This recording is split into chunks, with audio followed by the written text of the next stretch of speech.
Igualatorio Cantabria, más cerca que nunca. Esentia, nueva póliza de atención esencial, desde 22 euros sin copagos. 942-229-600.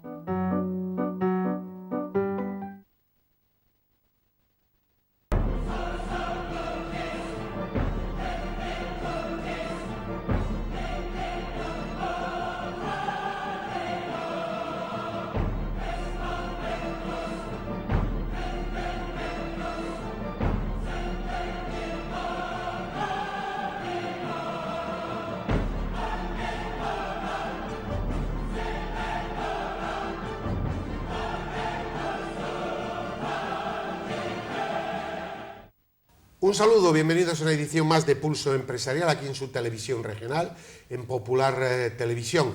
Estamos con don Carlos Pajares, nuestro invitado también habitual, junto con don Aurelio, director de Padre Meni. Un saludo, Carlos, bienvenidos. Muy buenas. Vamos a hablar de banca, fusiones bancarias, ERES y otras cuestiones que a algunas les van a sorprender. Y vamos a hablar también de impuestos municipales. Estamos ante las elecciones municipales. Lógicamente aquí no vamos a pedir, por supuesto, Dios nos libre, el voto para nadie. Pero sí tenemos que hablar de que es muy importante quién gobierna una entidad o no.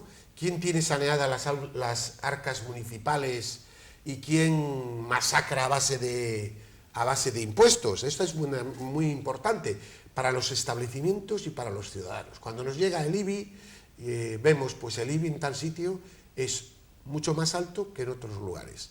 El IBI en tal sitio me impide casi respirar. A la hora de pedir una licencia de obras, no tengo seguridad jurídica, etcétera, etcétera. Son muy importantes, incluso casi, desde el punto de vista de la presión fiscal, más casi que las estatales, el tema municipal, porque son pequeños impuestos que hacen un gran impuesto. Aquí lo hemos comentado en alguna ocasión, pensamos que todo es gratis y que no pagamos nada, pero lo cierto es que pagamos muchísimos impuestos directos y muchos impuestos indirectos.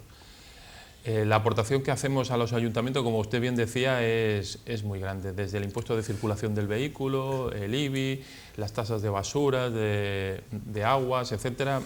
Pagamos constantemente, estamos constantemente pagando. Y por supuesto tenemos que ser conscientes de que no todos los partidos políticos tienen la misma filosofía sobre la presión fiscal que tienen que realizar sobre sus administrados. Y como hemos también comentado en alguna ocasión, yo creo que hay que poner los programas electorales de cada uno de los partidos y hacer un pequeño análisis. A veces nos dejamos llevar simplemente por... El sentimentalismo, ¿no? Sí, o por declaraciones que no dan mucho más allá de las propias palabras, que están un poco superfluas, y no nos paramos a ver la verdadera dimensión que tiene la responsabilidad que tenemos cuando emitimos el votito en la urna. Decía yo, pues es que, claro, impuesto de radicación, el tema de los automóviles, una licencia de obras. Y luego hay otra cuestión que para los ayuntamientos son grandes proveedores, reciben muchos servicios. ¿Cómo pagan esos ayuntamientos? Hay ayuntamientos que pagan en 15 días, 20 días. Hay otros ayuntamientos que tardan mucho más. Depende cómo tienen la deuda. ¿Qué deuda tienen esos ayuntamientos? A la hora de emitir el voto, uno puede prometer la luna y el sol, pero luego puede ser que el servicio correspondiente no funcione bien porque, claro, se empiezan a retrasar los pagos, etcétera, etcétera. Por lo tanto, es muy importante esa cuestión que usted dice. Es decir, analizar servicio, relación, lo que pagamos y lo que recibimos. Esa es la clave de una administración municipal. Buenos servicios, pero al coste más eficiente. Claro, si a uno quiere abrir un comercio, un negocio, etcétera, etcétera, se le asesina, literalmente, hay impuestos, pues realmente va a tener muy pocas ganas de abrir ese comercio, ¿no? Pues eso, son muchas las cuestiones que uno tiene que mirar, no solamente la económica, que es muy importante, porque vuelvo a decir, al final todo cuesta dinero y desde luego los ayuntamientos, igual que la administración, no fabrica el dinero. El dinero lo fabricamos los contribuyentes que pagamos nuestros impuestos. Y hay que también tener muy en cuenta que yo creo que estamos empezando a caer otra vez en el famosísimo pan y circo. Sí.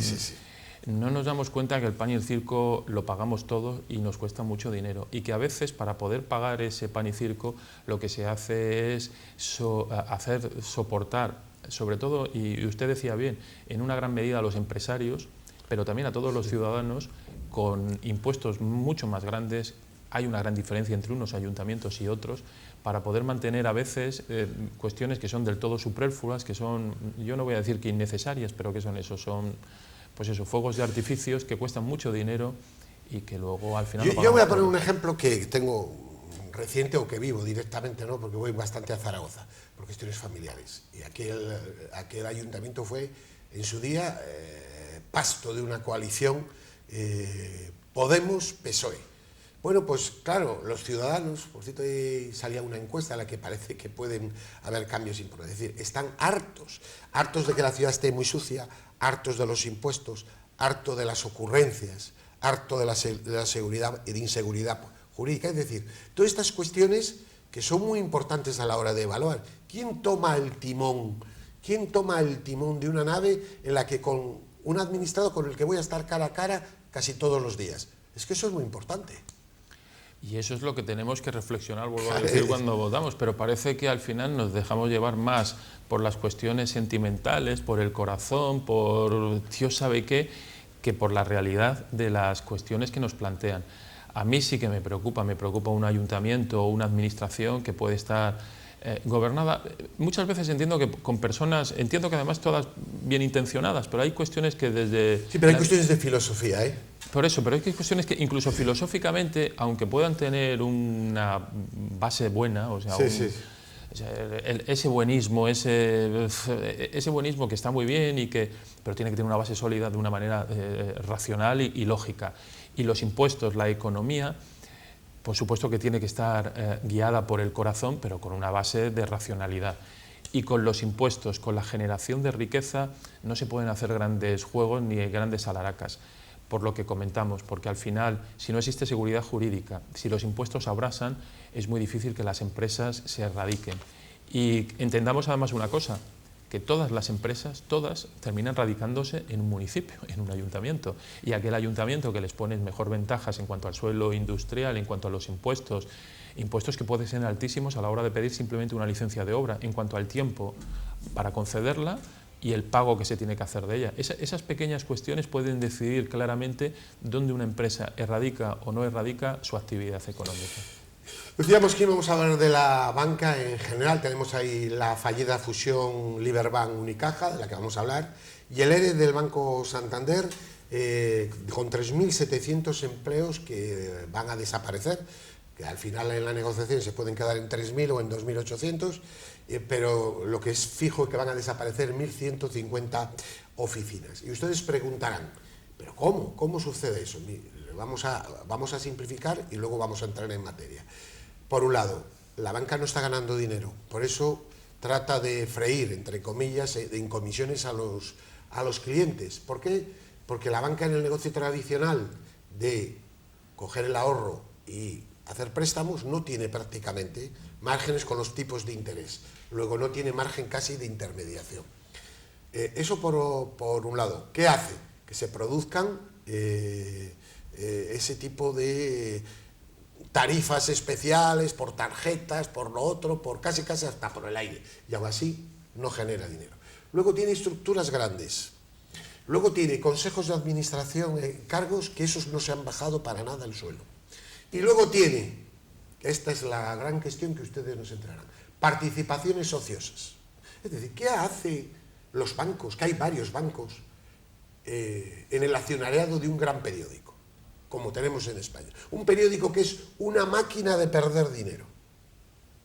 Bueno, habrá que quitar de ahí y otras cuestiones. Por lo tanto, vamos a empezar a llamar las cosas con su nombre. Están bien que se hagan este tipo de ERES, siempre y cuando las personas no sean muy perjudicadas, porque esa es otra cuestión. Pero ya vamos a empezar a llamar. Los consejos de administración se tendrán que bajar sus salarios y dejarán de haber inversiones políticas incomprensibles, porque son máquinas de perder dinero. No hace falta que les diga el nombre de ese gran diario, pero hay muchos más medios participados por bancos.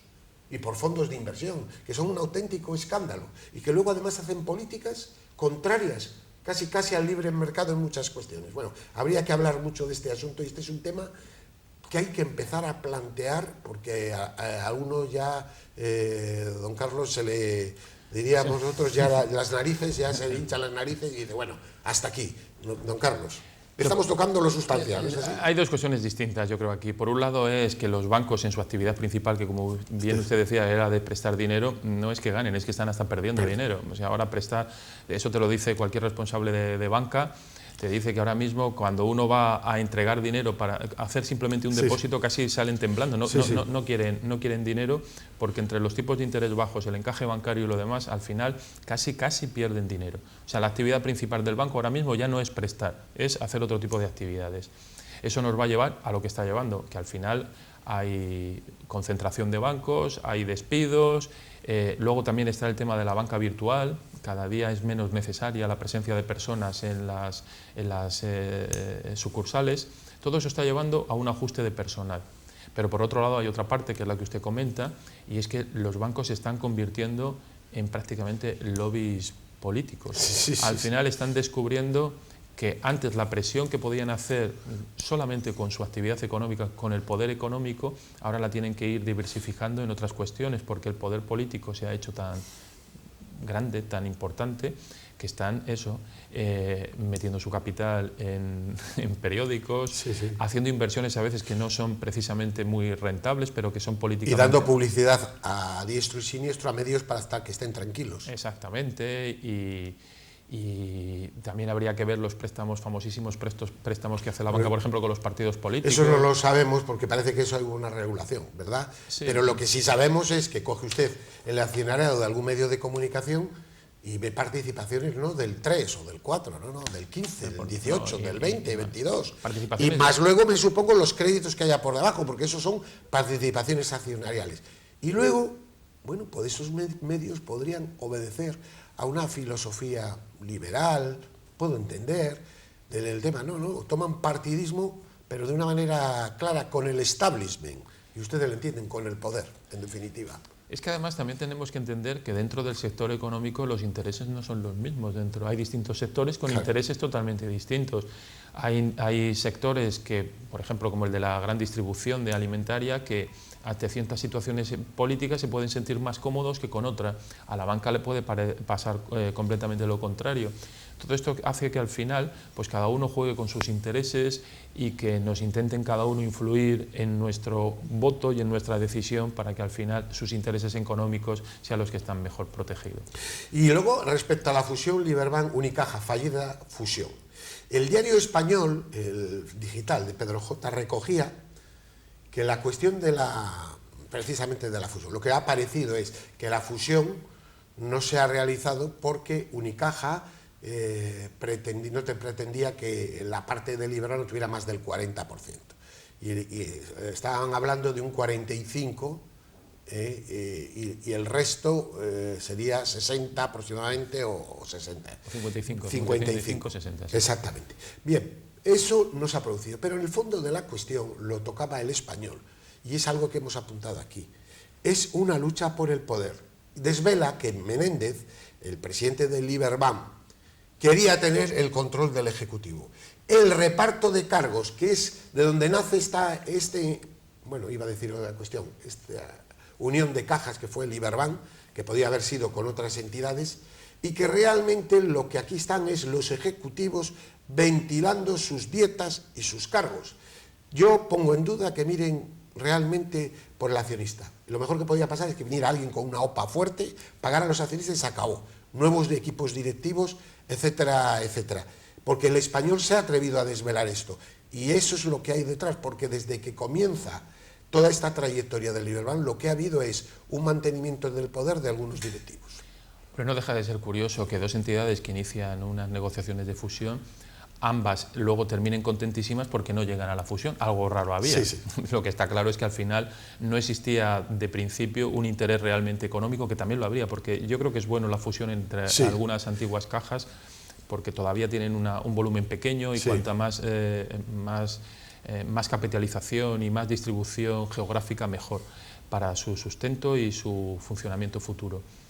Pero aquí lo que había era fundamentalmente eso, que es lo que ha habido en las cajas y lo que sigue habiendo. El problema de las cajas, además, es que sus propietarios, los accionistas, están muy diversificados. No hay realmente... Son las obras sociales. Exactamente. Y no tienen una fuerza luego política, porque tenemos la obra social de Caja Cantabria, de tener pues el 5, el 4, el 6 de Liberbank, que es mucho, un paquete potente.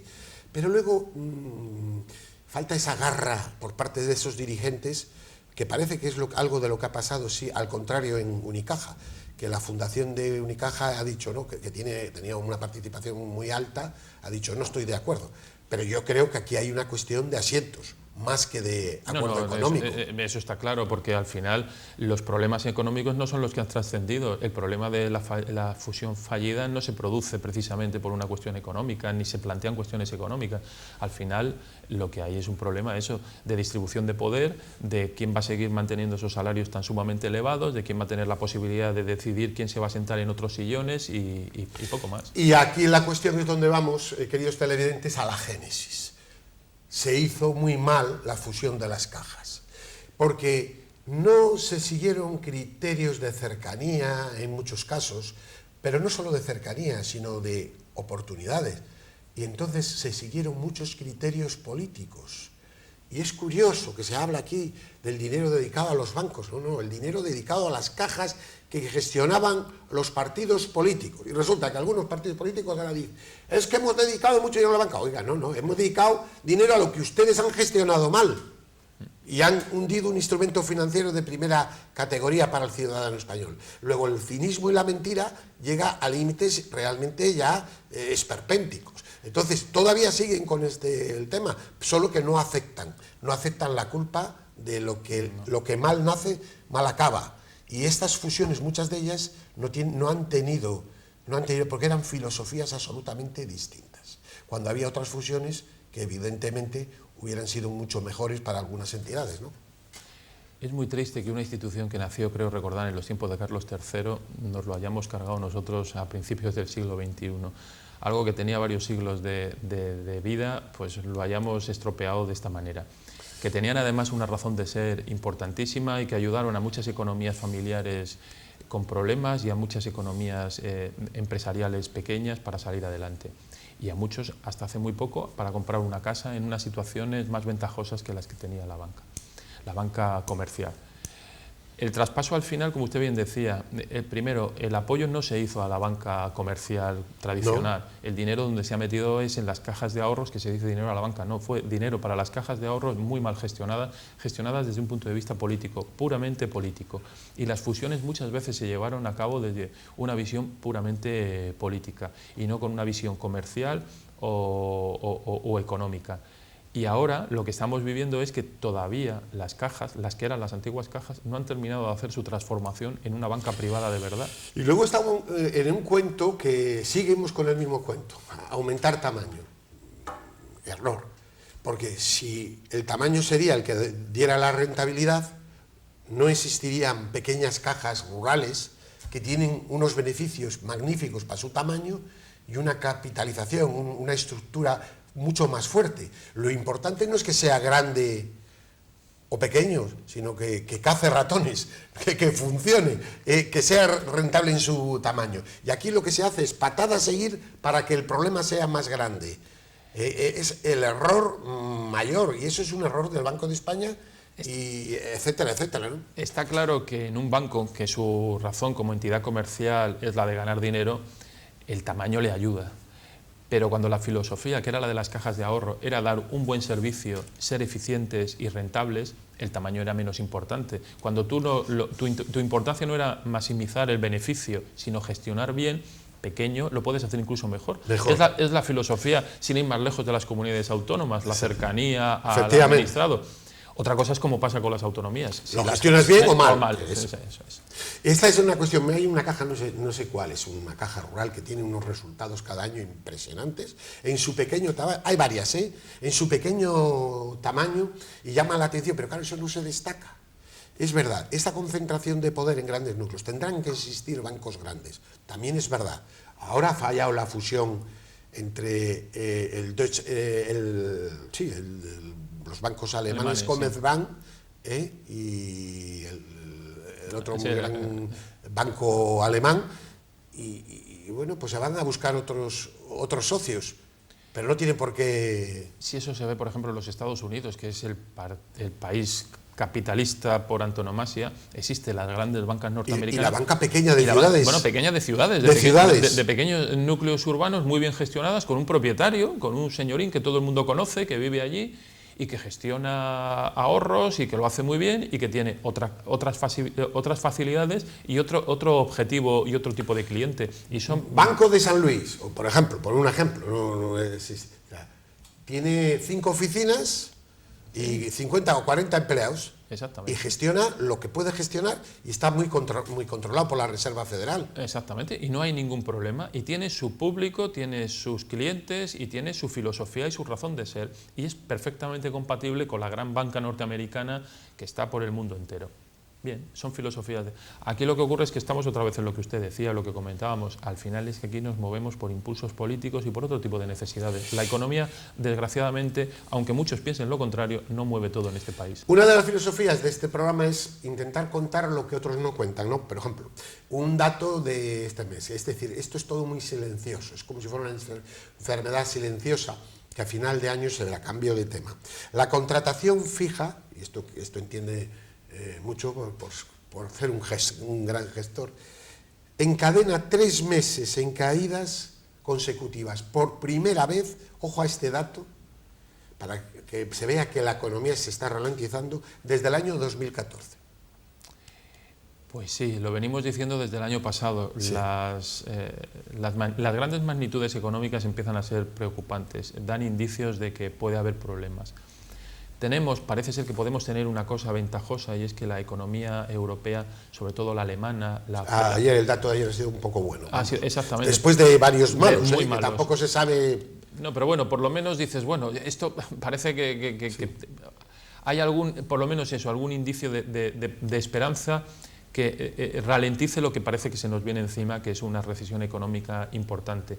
Porque teniendo en cuenta lo que siempre hemos dicho, nos va a pillar una recesión ahora mismo, con políticas que están señalando como su mayor importancia el gasto, aumentar el gasto público, con un déficit estructural que tenemos ya importantísimo, en un porcentaje además muy grande del Producto Interior Bruto, con una subida de tipo de interés por la Reserva Europea, por el Banco Central Europeo. Estamos teniendo en cuenta la guerra comercial que se está viniendo encima, los aranceles que empiezan, porque nosotros lo que hemos tenido hasta ahora era que la economía nacional no crecía, pero podíamos exportar, pero ahora con los problemas... Se está ralentizando sobre todo el sector del automóvil, que se está bastante... Lo estamos viendo, es que los problemas de fuera, más los que nosotros creamos dentro, por lo que hemos dicho siempre, aquí la tormenta perfecta. Esto está haciendo que ya muchas posiciones en cuanto a contratación se estén viendo. Entonces, al final, si tú tienes miedo y ves que económicamente no tienes certidumbre, eres reacio a hacer contrataciones de carácter indefinido. Recoge hoy, este fin de semana, Vox Populi, es un digital bastante solvente, una información que atisba el miedo que hay en la autoridad independiente, la AIREF, la autoridad fiscal independiente, la que controla, digamos, las cuentas públicas un poco de las administraciones. ¿Y qué ha dicho la AIREF? Pues que ha pedido auxilio a la Unión Europea para poder controlar las cuentas. La autoridad fiscal independiente, ojo, se dirige a la Unión Europea y dice que el sistema fiscal español necesita reformas y que hay que tener un papel mucho más activo en la deuda, en el tema de la deuda. Bueno, a mí esto, siendo una institución española, un organismo español, me huele a miedo, a que desde el gobierno se está sobrepasando y manda un SOS a Bruselas para decir, oiga, llame ustedes a estos señores la atención porque no somos capaces, por las presiones que tenemos, de embridar el gasto. A mí esta noticia hay que interpretarla, yo la interpreto así, no tiene otra implicación, porque en el fondo esto es un SOS a Bruselas. Es decir, oiga, la autoridad fiscal independiente hace dictámenes de cómo está la situación económica, sobre todo de gastos, de ingresos, etc. Cuando dice esto y lo pide a la Unión Europea, es que algo se está sobrepasando, que no habrá depresiones. Bien, mientras esté ahí la ministra Montero, el riesgo, desde luego, de esto está casi garantizado. Es decir, que va a haber problemas en el control del gasto, porque donde ella ha estado ha habido problemas en el control del gasto. ¿Esto qué atisba? Pues falta de confianza. No sé, yo lo entiendo así. Sí, y lo que puede resultar además preocupante es que al final lo que se está produciendo es que no se está diciendo la verdad en cuanto a los ingresos y los gastos. Los parámetros, ¿no? Digamos. Sí, porque como hemos dicho en alguna ocasión, en esta campaña electoral, en estas campañas electorales, de economía no se está hablando. Porque yo creo que la segunda de todo esto es que estos viernes que tuvimos sociales hay que pagarlos. Y nos está diciendo lo que se va a tener que hacer, que es lo que Europa nos ha dicho, y lo que está en el fondo ahí, lo que está pidiendo es un poco de claridad. Y la segunda parte de esta película va a ser subida de impuestos casi con toda certeza, porque Europa lo único que va a pedir es que nuestras cuentas estén dentro de unos parámetros más o menos razonables. A Europa no le importa que nuestros impuestos sean muy altos o muy bajos, lo que quieren es que nuestros gastos y nuestros ingresos cuadren, para que la moneda única no tenga tensiones. Sí, pero lo que está quizá pasando aquí es, sí se cuadran las cuentas que presentan, cuadran en el libro. Es decir, yo voy a recaudar 50.000 millones más, pero es falso, no se recaudan, a pesar de la subida. ¿Por qué? Porque no se produce esa reactivación económica y lo que se recauda son la mitad. Luego, no a más presión fiscal hay más recaudación. Esa es una teoría falsa. Y es que a mí me llama la atención que en prácticamente ningún partido, bueno, menos los de la izquierda, por supuesto, todavía menos, hablan de quitar estructura, de quitar organismos, etcétera, etcétera. Es decir, no, vamos a dejar vivir a los ciudadanos. Se nos está complicando la vida a los ciudadanos. Es que la verdad es que entran en nuestros hábitos de libertad. Eso es lo que la sociedad tiene que elegir. ¿Quiero ser libre o quiero ser un ser que me muevan como una marioneta? Pero esa es una de las cuestiones que no se está tampoco discutiendo en la campaña, ¿no? No, se pasa de soslayo, y yo creo que en ese sentido los que, sin entrar tampoco, son un poquito más claros, es la izquierda. La izquierda sí habla de subida de impuestos. Sí, lo habla. Ahí lo tenemos en la Comunidad de Madrid, que no tiene medio y voy a subir. Oiga, si ustedes votan, pues voten. Oiga, ya saben cada uno, en la libertad estamos. Eso es la democracia. Equivocados o no, yo creo que en eso son más sinceros. Están diciendo que va a haber más gasto, pero también va a haber más recaudación. Lo que pasa es que también va a haber más déficit, porque no se va a complicar la historia. Otra cosa es que desde el punto de vista económico sabemos o entendemos que lo que se va a producir es eso, a mayor gasto y mayor presión fiscal se produce menos economía y menos ingresos. Pero bueno, eso yo creo que lo irán descubriendo. Le aprovecho de lo que dice. Para Bruselas, y esto está sacado, son datos oficiales, España no está haciendo el esfuerzo necesario para reducir el déficit estructural. Según la Unión Europea, el déficit estructural que no tiene en cuenta el ciclo económico, es decir, quitando esto, se cerró en el 2,7 del PIB de déficit. Y en su lugar va a aumentar al 2,9 este año. Es decir, ha pasado del 2,7 al 2,9, si se quita el crecimiento, etcétera, distribución de la población. Luego, el déficit estructural está ahí, no se está atacando, no se ataca con impuestos, se ataca quitando estructura, que es lo que no va a hacer la izquierda. Obviamente, la derecha vamos a ponerlo en dudas, pero luego la izquierda no, lo que nos va a llevar a que pueda haber una crisis de deuda. Es decir, ahora tenemos una crisis de deuda en Italia. ¿Por qué ha sido esa crisis de deuda en Italia? Porque Salvini ha dicho que no quiera el PIB que había, el déficit que le habían marcado, no quiere cumplirle. Bueno, pues al final se produce que no te doy dinero, porque los mercados son muy serios y dice, ahora no te doy dinero, o el dinero que te doy te lo voy a cobrar 10 veces más y no lo puedes mantener.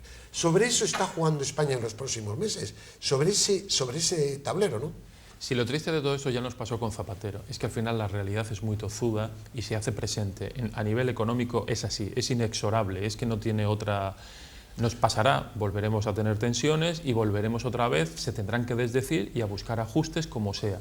Intentarán como Zapatero, si lo vivimos ya lo hemos vivido. Pero yo lo que falta es quitar estructura, ¿no? Sí, pero al final, si el problema es que quitar estructuras es muy complicado para el que la ha creado, y ha dicho que cuando la creó era buena, que es lo que le pasó a Zapatero y lo que posiblemente pasará. Y también le ha pasado a la derecha, le pasó a Mariano Rajoy, que ante una crisis tremenda enfrente, sí fue quitando estructura, pero de aquella manera. Y tampoco terminó no le acabó el trabajo, quitó bastante, es verdad. Y sobre todo, lo que mejor, que no lo han valorado, es que la Unión Europea le mandó bajar las pensiones y sin embargo se negó a ello. Nunca se le ha agradecido eso a Mariano Rajoy, una injusticia para mí muy grande. La Unión Europea mandó que no se intervinieran, no se hizo caso, se aguantó el tipo y no se tocaron las pensiones. ¿Verdad que no se subieron? Pero ojo, que en Grecia se bajaron, me parece, un 20%.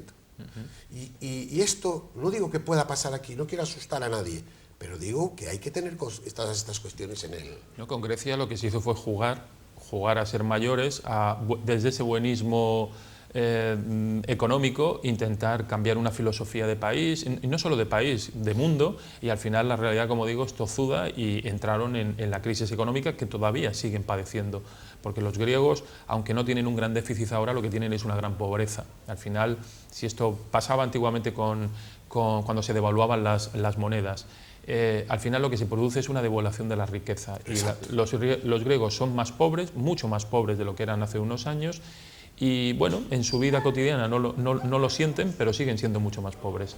Y aquí, desgraciadamente, pues todo esto es lo que nos jugamos, y cada uno dentro de su ámbito de libertad, por supuesto que respetamos y además potenciamos. Cada uno es consciente del tema, pero también a la gente hay que informarla, hay que hacer madura. Tenemos una sociedad poco madura, eso está claro, y pues nosotros vamos a contribuir con nuestra gota. Gracias, hasta el próximo viernes, don Carlos. Muy buenas. Y a ustedes, pues que tengan una feliz semana. Paz y bien.